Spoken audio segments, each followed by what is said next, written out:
হ্যাঁ, অল্প করে বলতে আমরা সেই দেবো, আপনারা একটু ধৈর্য ধরেন, একটু গরম লাগলেও আপনারা মারবেন, শটে বসবেন, আমরা শটে খেলে দেবো ইনশাআল্লাহ। ঈশার আজানের আগে শেষ করতে হবে। হ্যাঁ, এবার আজান থেকে তাই আমরা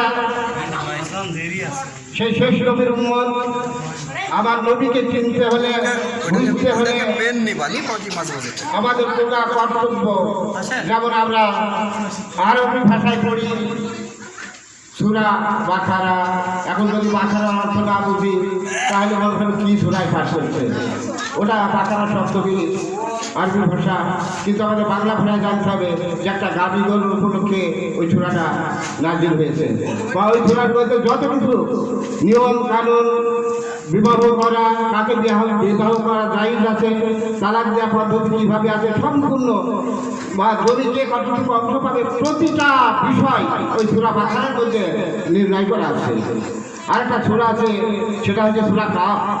তো সূরা কাফ খুব জলদের সূরা। কাফ শব্দের অর্থ হচ্ছে পাত্র স্বরূপ।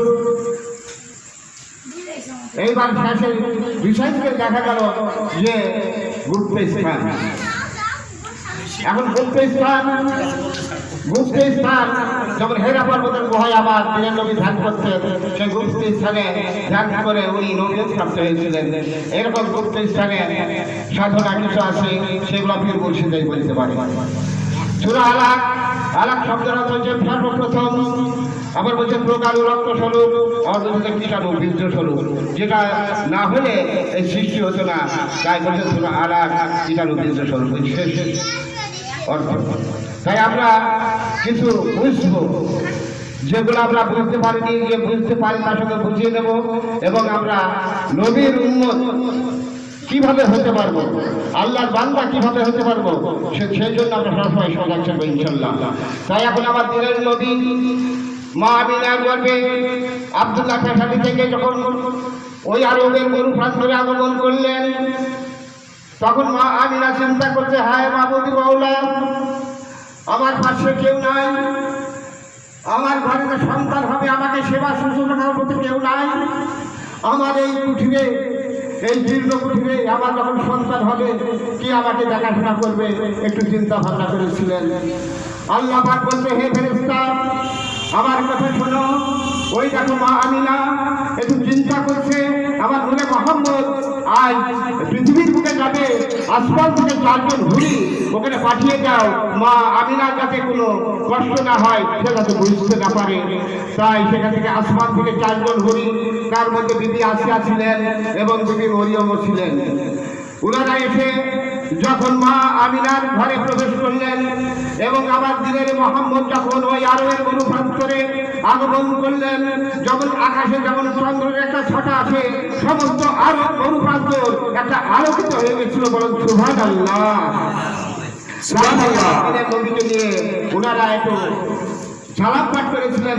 আল্লাহ আরব মহল্লা পর্যন্ত, ফেরেশতা মুলকাত পর্যন্ত নবীর নামে সালাম পাঠ করেছিলেন। তাই আমরা সেই সম্মানার্থে আমরা সকলে দাঁড়িয়ে আমরা নবীর নামে একটু সালাম পাঠ করব।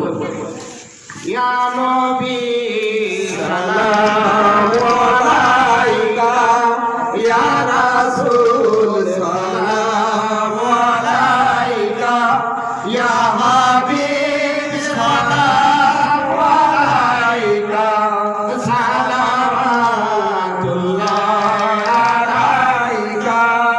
নবীজির পিতা আব্দুল্লাহ, নবীজির মাতা আমিনা, নবীজির দুধ মা হালিমা, নবীজির কন্যা ফাতেমা, ইয়া নবী সালামু আলাইকা, ইয়া রাসূল সালামু আলাইকা, ইয়া হাবিব সালামু আলাইকা, সালাওয়াতুল্লাহ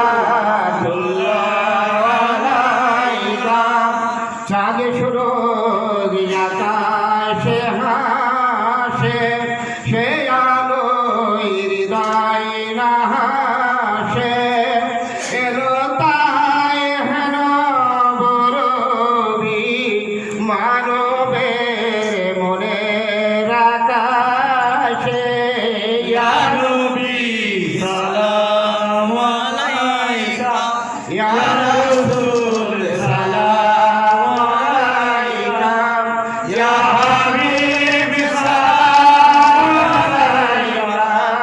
সালাম